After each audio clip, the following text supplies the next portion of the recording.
saying yesterday, what we're gonna work on is the original World War II syllabus that O'Neill put together. Now, when you understand what O'Neill was trying to accomplish, the system will become very clear to you, and I think you guys will really appreciate the genius of what he put together. Now, it's our contention, if you compare what O'Neill was doing to what Fairbairn was doing, the first thing you have to consider is the groups that they were teaching. Fairbairn was teaching covert operatives that were probably working in small groups, if not in single units, okay? He was teaching spies. Spies are working individually. So he based the system on what one man would do against one or two guys, right? Think about it. You're a covert operative in occupied France during the time. You're probably going to run into one or two Gestapo agents, maybe two German guards.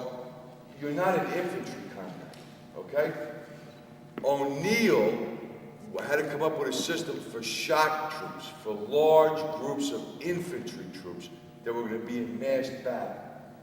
Now, his close combat system was for when two large groups of men meet in close combat and everybody around you is trying to kill you.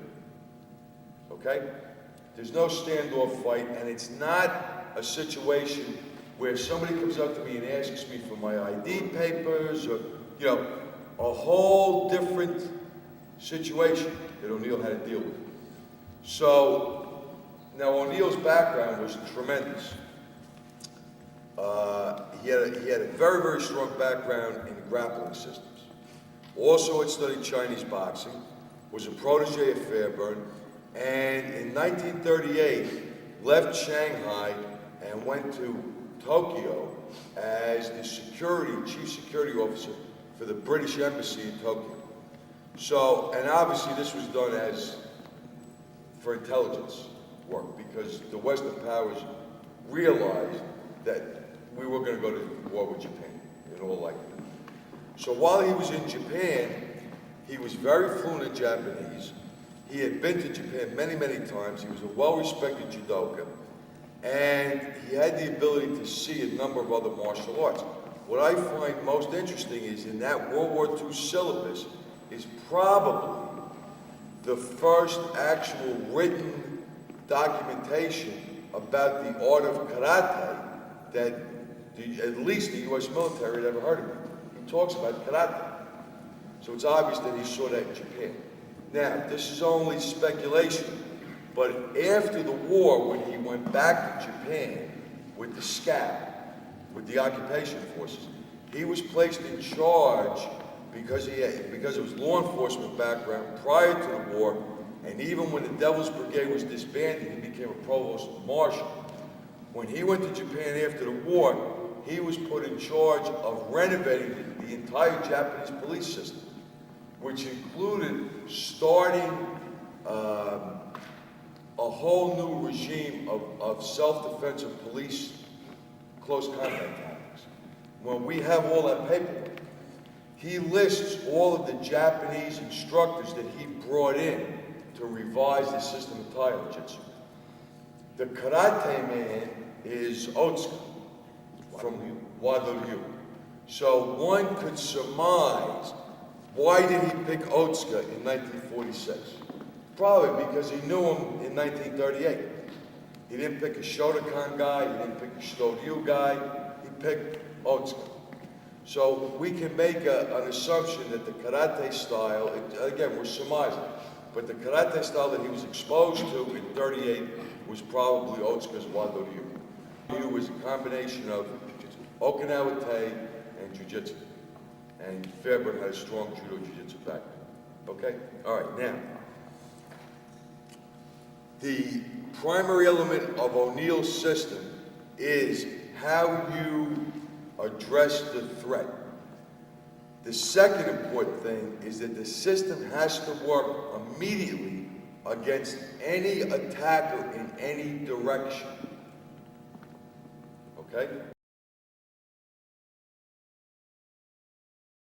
There's a couple of arcane references Usually the Fairburn syllabus was always chin jab, always. But you also saw the Tigers war. Okay? Towards the end of the war, the Tigers war, chin jab. There's another arcane reference to a blow called the rock crusher.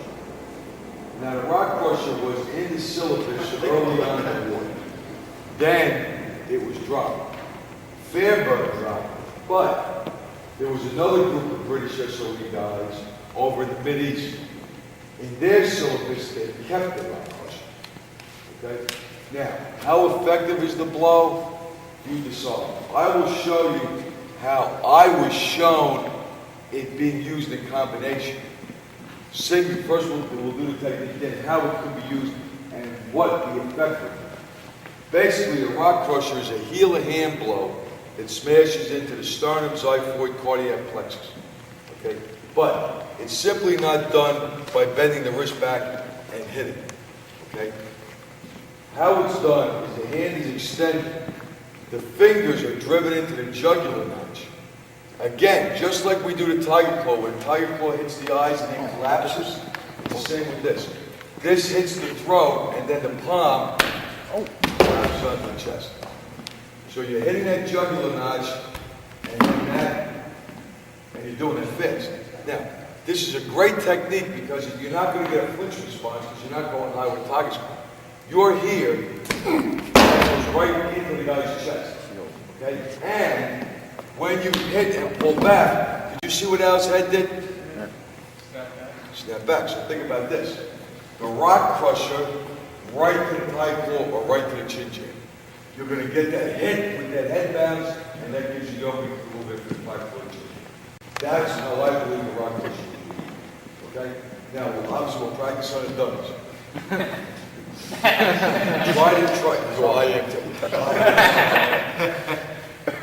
Take your angled stance with your hands in that position. Try to line. See, I'm not standing here. I would move to try to line this up with this. Then throw the fingers out and let that collapse. Again, not like this. You're at an angle.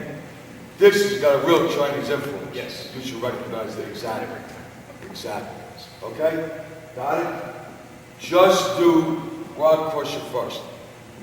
Boom, and pull back. And then after you feel comfortable with that, then we'll something else. Okay? Yeah. Well, you got the paddle boy? Hey, look, everybody's looking pretty good. You know what? Whenever you want, add that time right in. How much you do? Sorry, come on. Come on.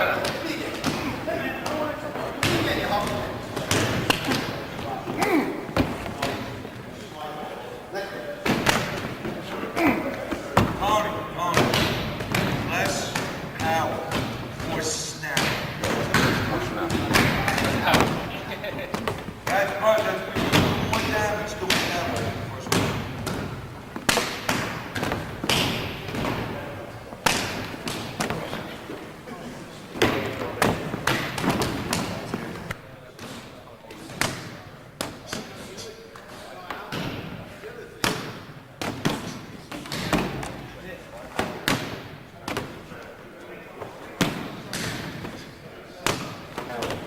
Just real briefly, the giant system, you have the straight linear strikes that you used to get in on the guy, and then you have these big looping things that are going to kill him.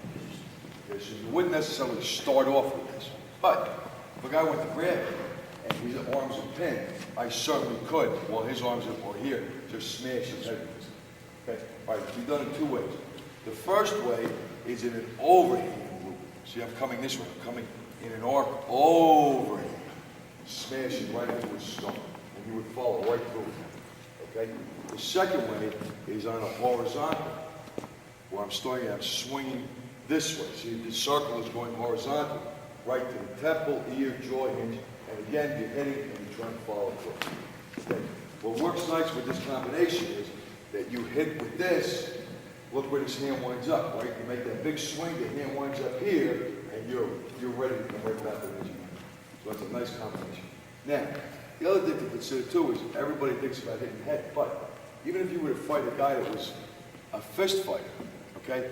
Let's say you snapped out a jab just to get a reaction, and then took this leopard paw and just smashed his freaking arms down. I mean, just step in and smash those arms down, and look where you're at. You're right back to I'll use the word horse stance, because that's what it is. You're going to step into a good stance, transfer the weight to the front leg, and then swing that hand right around in a huge circle, aiming anywhere from the temple to the base of the neck. Bend the wrist back and try to hit. If you see the callus on my hand, the callus on my hand there, that's the area of that bone. That's what you want. Okay, so we'll practice that. We call that the left pull. Okay? All right. Right across his eyes. Okay? Right across his eyes. Now, right from there, you see where his head's going to step in, back and forth, and practice the combination. This alone is not enough to knock the guy out. Okay, this is not enough to knock the head. It's just enough to get a reaction, or really, now, why don't we do this? Why do we turn it this way?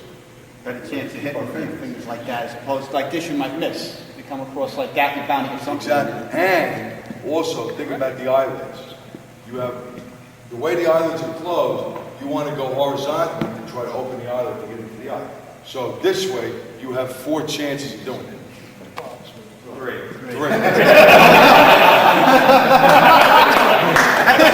That depends on which way you're calling me. Okay, this one just goes wherever the hands are, right across the eye, and step back into the other hand. Okay? Yeah, like similar to right. Paul, is this also mixed here? This is non-distance. No, this is not consistent. Okay? But do both. You need them both. And look, even with that flip, you get that reaction, that edge of hand motion, you crush it anywhere from, okay, the other thing, Sykes, this thing about vital targets is excellent. Bridge your nose, base and throat, temple, base and neck.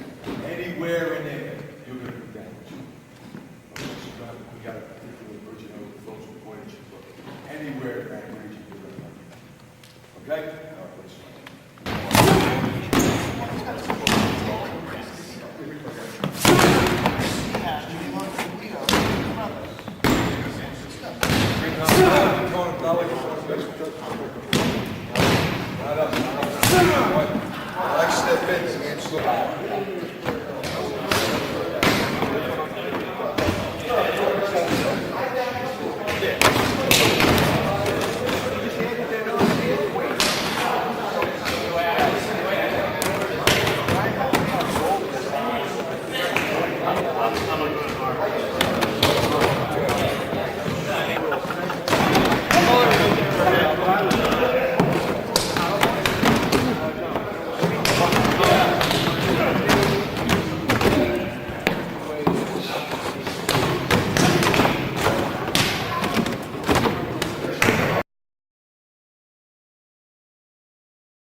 Strong side was out.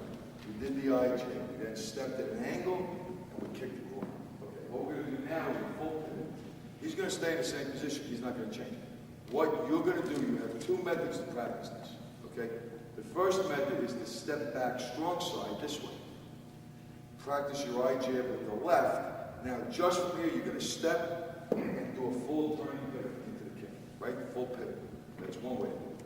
The second way to do it is to step back first this way, do the IJ, now switch your stance, now step in and do the pivot kick.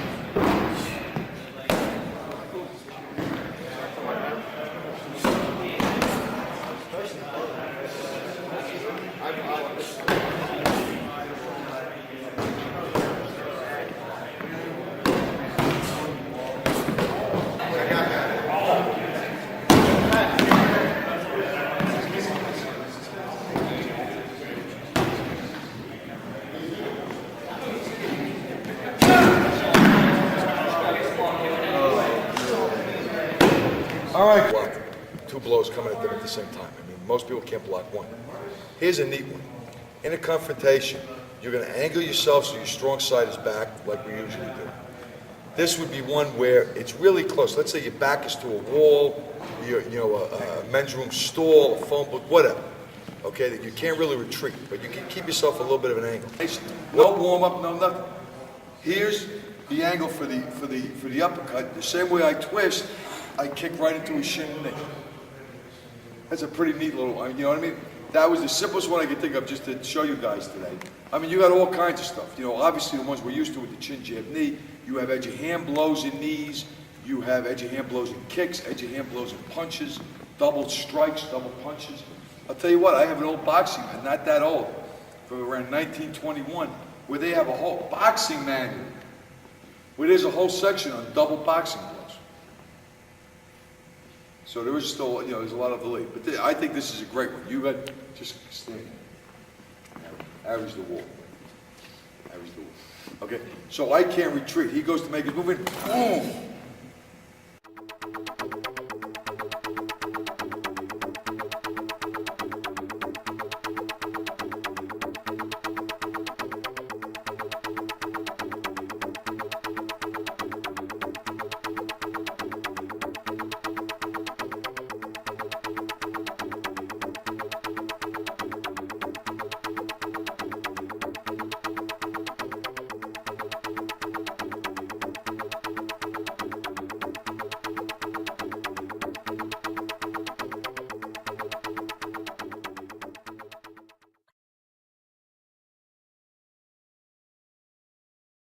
Now you see how we started at the maximum range and we're moving in, moving in, moving in.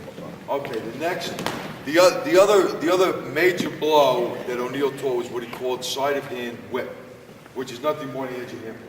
So, which we did yesterday. Same exact thing. Okay, so just to review, we did the eye jab, the whip kick, or the edge of boot kick, okay? The stomping knee. We did a forward elbow, a reverse elbow. We did a single side elbow. We did a reinforced elbow. We did the back knuckle smash to temple, mid-level, or to groin. And add to that the edge of hand blow, however you want to do it. Right? So you could hit here, you could back knuckle to the temple, and then whip into the throat or the side of the neck. Those are the primary blows. So pretty much, the only one that we'll cover this afternoon is the half pivot and the full pivot kick. And you pretty much got everything. And you see how it all fits together? I mean, it's almost a complete system right there. You know, I think it's really a lot of validity to it. Okay? All right. The other component is now extreme close range. Really, you got to worry about direct frontal assault or side assault and a rear assault. Like we said, if you see this guy just pop out of nowhere, just stick your elbow right in his face. Okay? Grab me around the body. It's kind of hard, right? Right? So just stick your elbow. Okay. But a guy now that's right on top of you, right on top of you, okay? Here's the technique we're going to practice. You do it from the side or from the front. This is a guy that's, now from this distance, it's probably not going to be a fist attack. It's probably going to be a grapple. So, let's say I'm standing right side to him. Closest forearm, right forearm, is coming as he goes in, is driving right up into the throat or chin as the bottom forearm comes low. Right now, he's got to really grab it. That's going to stop him dead in his tracks. See what I'm doing? Closest forearm as he comes in. That literally is good. He's going to run right into it. High and low, that's going to stop him. Now, you see how he rebounds off of you? Depending on the distance on the rebound, you either follow up with the stomp knee, or if he goes back a more distance, I'll kick him right in the nuts. And we're right back to where we started. Okay? So, and practice both sides. You got to practice both sides. This side he comes, same thing. Closes form, stops the... That's enough. All right, that's enough. No, I'm saying if it... You see what I'm saying? Top form, he runs right into that. Bottom form, stops him at the hip. Then stomp into the knee or kick into the groin. If I can take a little bit of this and put it here and here. All right, so working out with the one, they're working out with the It's a guy in my system.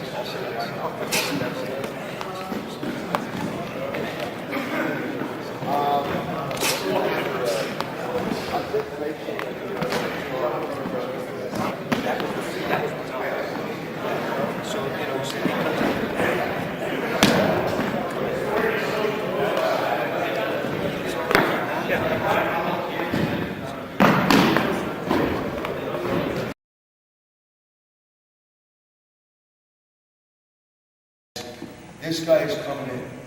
Not only are you starting to duck your head, but when I throw my hips back and knock my hands out, I'm using this as a natural brace. As he moves in, I do this, that's a natural, he's running into something hard. That's a natural brace. Okay? So that's right, that's sprint. Just something to stop him for a second. Okay, so I'm getting him off. See, he's running in. That's just something to stop. Stops him. And then, okay? All right, so.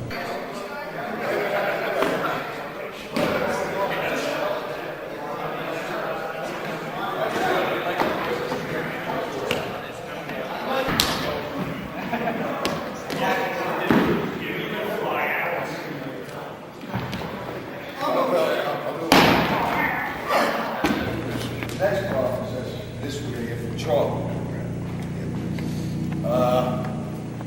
This is something that could happen, but this would not be my first option. My first option is to get away from it. So what we're going to do is we're going to break back into two teams of 4 guys, okay? And what you're going to do is, first of all, just have one training partner stand in front of the other guy, grab you. What I want you to do is get away from this guy. So grab tight. So what you're going to do is before you break the release, you're going to start with, see what I did? I want you to move 90 degrees right or left. Did that work out pretty good? What he went to charge, what did he want to? You got nothing. So before you effect the release, whatever way you feel you got to go, you just start to move. Just start to come. Now, this is not some kind of classical. This is just take your body weight and throw your body. Then break, right, and then break out the hole. Okay? Let's try that. Be able to hit here, or for some reason that got blocked, I want to immediately transition to the head without turning into the guy. See what I'm saying? So that's why it's important to strike here, pull back, and then strike over. You don't see me even move my legs. Other than taking that side step, here and over. Okay, so again, like if you think about it, you've got elbows to the side, you've got the forearms, the elbows to the rear. You basically, we'll review everything when we're done, but you basically have weapons to cover every contingency, not only the distance, but also the circumference. Okay, so bang on these another couple minutes. Side stance, I'm dealing with 2 guys. Let's say Ron rushes me at a distance where I just brought it back. Now I gotta deal with another. In other words, boom! Everything you do, elbows, front knuckles, the kicks, the eye jiggles, everything works with that side stance.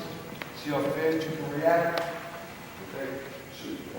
So when you're training partner, just practice for targeting. From that side stance, bring the arm up parallel, smash it into the temple, smash to the groin, smash directly into the side foot shoulder. Okay? In other words, here I'm protected. I don't want to twist this way, defeat the whole purpose. You want to hit, and you just want to, look at my chest. You just want to use your elbow without giving him this. Because remember, always think of this. I'm doing this, I always got to be aware of this angle. I always got to be aware of this angle. Good.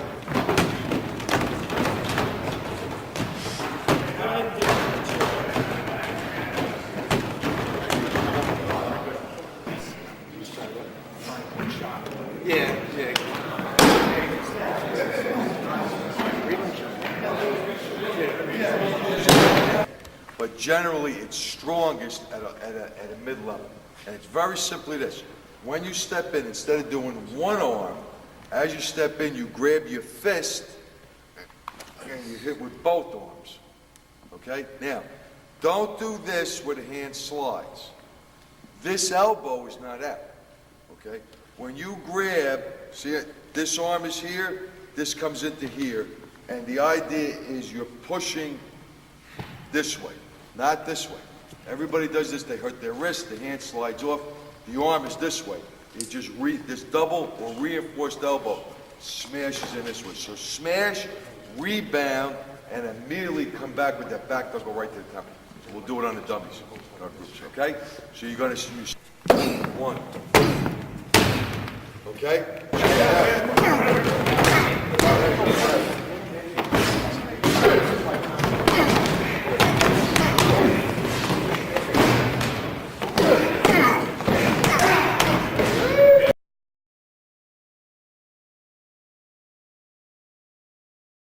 A good thing to consider is your finger jab should be like a shark's fin. If you see a shark's fin moving through water, that's how your finger jab moves. Right? Not this way. Right? It just comes up and moves this way and retracts. Try to keep your fingers together. Don't spread your fingers. It's not a tiger's claw. Okay? Don't spread your fingers. But the finger jab, not like this, but in this, see this motion? You can hit.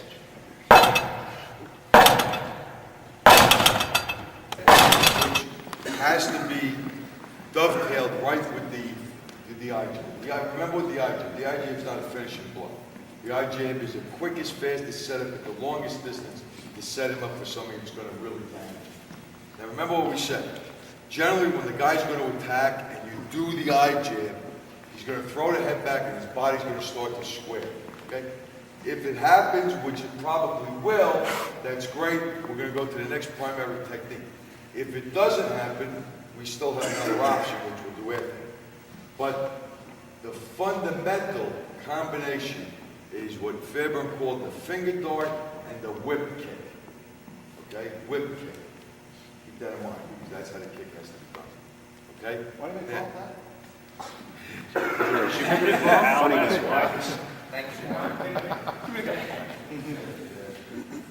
This might seem a little awkward at first, so when I tell you don't do it like you do in martial arts.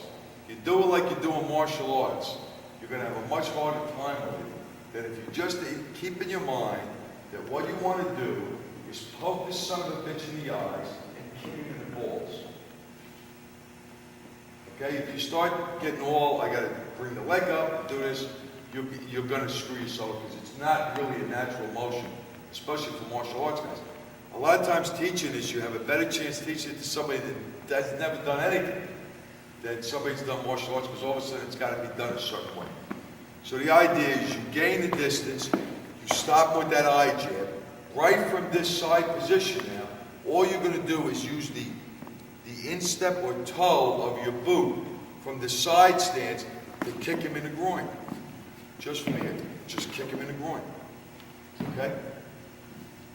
So that's good. Nice and easy for now. You step back, eye jab, kick him right in the groin. Now the eye, you don't come down. He's going to come down. Eye jab, you're taking this kick and you're whipping it. Right, just like that. Eye jab, whip that kick. That's why I'm saying think whip. Don't think I gotta, all you're doing is whipping that kick right between his legs. Wham. Okay? Again, I step back, he moves. Jab, kick him right in the face. That's simple. Okay? Go ahead.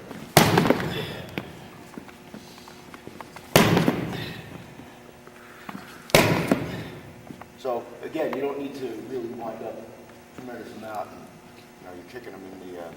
Okay, I either want you to come back to this position, either ready to move in this way or to deal with the guy that's coming here. Or for that matter, boom, boom, deal with this guy coming here or this guy coming here. You see how I always go back to that side stance? Okay? All right. This guy's right on. I can't be this way. It defeats the purpose. Now I gotta do this. I want to finish in the side stance so I'm right here to stop this guy. Exactly the same thing on the other side. See what I'm saying? That's why it's important to go back to that side stance. Okay? All right, a few more minutes.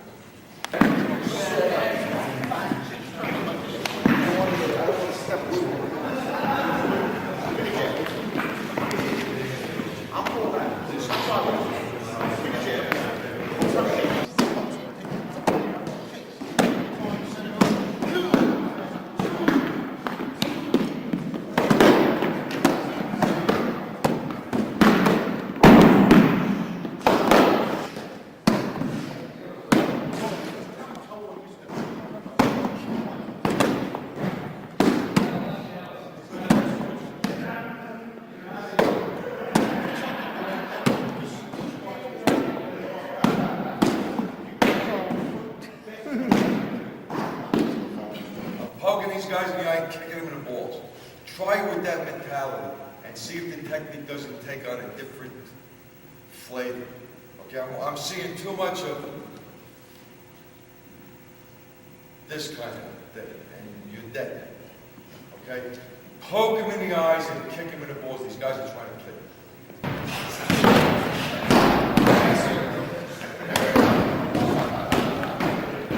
I'm looking ugly. Not looking good.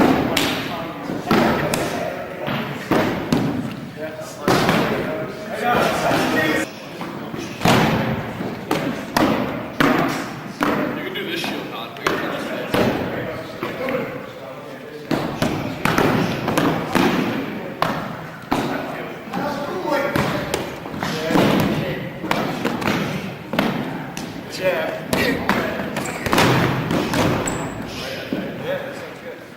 I'm gun shy at this point.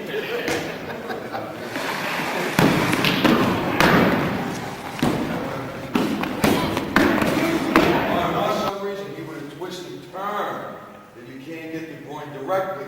Now you just do what we did yesterday. Just side kick the knee. Simple. The knee strike now can do one of two things. If I miss with the groin kick, I can come back into the groin with the knee. Okay? Or if I hit the groin and he bends over me, that's all right in the face. So it's going to do one of two things. Okay? But your other option, again, like I said, if you do the IGN, you stop, but for some reason you don't think you have a clear shot to the groin, go for the knee. Boom. And then I would still do the same thing. After I hit the knee, I would still run in with, I kicked the knee, I would still run in with it. Okay, so those are two things. You're either going to hit him in the groin, or you're going to hit him in the face. Okay? All right.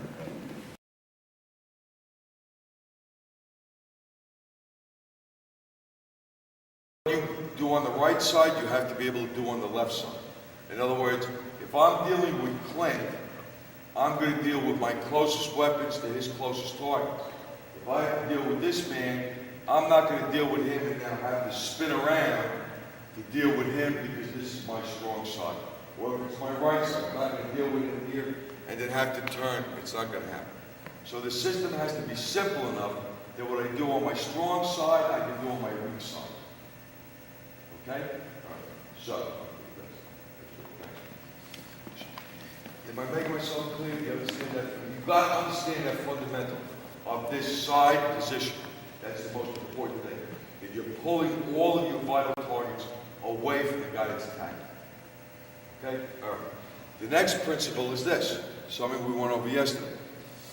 In order for this guy to hurt, and this applies to anything, in order for this man to hurt, he's got to get to it. Right? And this applies to unarmed, knife, stick, even a gun.